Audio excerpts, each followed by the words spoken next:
ஓம் சாய்ராம்.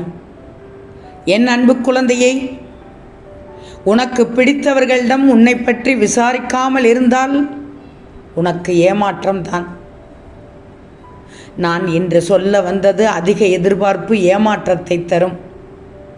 செய்த செயல்களுக்கு பாராட்டும் அங்கீகாரமும் கிடைக்காவிட்டால் ஏமாற்றம்தான்.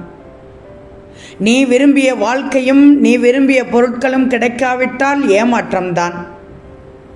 நினைத்தது நினைத்தபடியோ அல்லது திட்டமிட்டபடியோ நடக்காவிடில் அதுவும் ஏமாற்றம் தானே. உனக்கு பிடித்தவர்களிடம் நீ எதிர்பார்ப்பது போல் அவர்களிடமும் அன்பினை எதிர்பார்த்து அது கிடைக்காத போது அது ஏமாற்றம்தான்.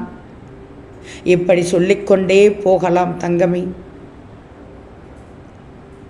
நீங்கள் எல்லோருமே கற்பனையாக எப்பொழுதும் ஏதாவது ஒன்றை எதிர்பார்க்கிறீர்கள். அப்படி வசதியாக இருக்கணும், இந்த மாளிகையில் வசிக்கணும் என்ற அதிகப்படியான ஆசைகளை மனதில் போட்டு வைத்திருப்பீர்கள். அவைகளை அடையாத போது மனம் துயரம் கொள்கிறது. எனவே அதீத எதிர்பார்ப்பு ஏமாற்றத்தை தருகிறது. அதிகமாக எதனையும் எதிர்பார்த்து ஏமாந்து போகாதே. ஓம் சாய்ராம்.